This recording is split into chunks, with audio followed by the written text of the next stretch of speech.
Good.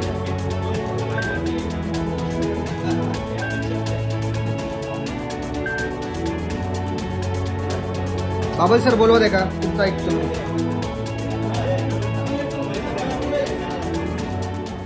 खरं तर कुठल्याही पर्यटन जिल्ह्याला पर्यटकांच्या सेफ्टीची काळजी घेणं हे फार आवश्यक असतं.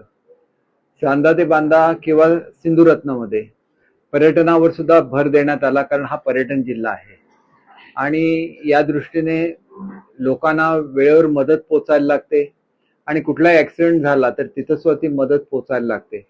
आणि आंबोली आणि सांगली मधली ही मंडळी अनेक वर्ष हे मदतीचं काम करतायत. कुठल्याही साहित्याचा अभाव असताना सुद्धा अनेक लोकांना त्यांनी मदत केली आहे. खरं तर आजच आंबोली सारख्या हिल स्टेशनला एक अपघात झाला आणि एक व्यक्ती दरीमध्ये पडून त्याचा मृत्यू झालेला आहे. त्याची डेड बॉडी सुद्धा काढायची आहे. हे जे साहित्य आहे त्याच्यामध्ये विंच सुद्धा आहे, म्हणजे ज्याच्यासाठी 15-15 लोक लागायची डेड बॉडी वर काढताना, ते एकच मशीन ते काम करू शकतं. त्याच्यामुळे यांना होणारा त्रास कमी होईल आणि त्याच्याचबरोबर अधिक इफेक्टिव्हली करू शकतील. म्हणजे हे फक्त दऱ्यांमध्ये काम करतात असं नाही, एखादा कोणी बुडलेलं असेल तर त्याला सुद्धा वाचवण्याचं काम करतात. असंच ट्रेनिंग आम्ही स्कुबा डायव्हिंगच्या संदर्भात सुद्धा दिलेलं होतं. हे सगळं ट्रेनिंग आम्ही सिंधुरत्न आणि चांदा ते बांदा योजनेतून दिलेलं होतं.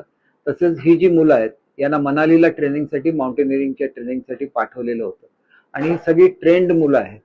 पण केवळ ट्रेनिंग मिळून चालत नाही, तर त्याच्यासाठी योग्य ते साहित्य सुद्धा सोबत लागतं.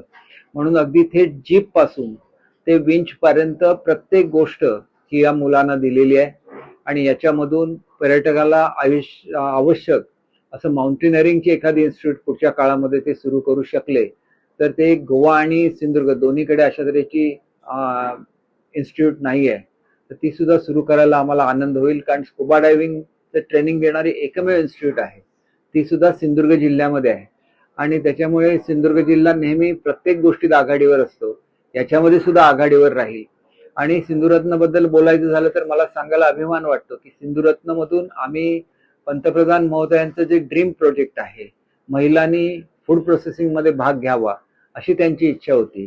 त्या फूड प्रोसेसिंग मध्ये सेंट्रल गव्हर्नमेंटची स्कीम आणि सिंधुरत्न एकत्र करून आम्ही भारतामध्ये पहिल्या क्रमांकावर आलेलो आहोत आणि त्याच्यामुळे निश्चितपणे सिंधुदुर्ग जिल्ह्याचं उत्पन्न दुप्पट करण्यामध्ये एक महत्वाची भूमिका ही स्कीम त्या ठिकाणी त्याचं योगदान राहील याची मला खात्री आहे.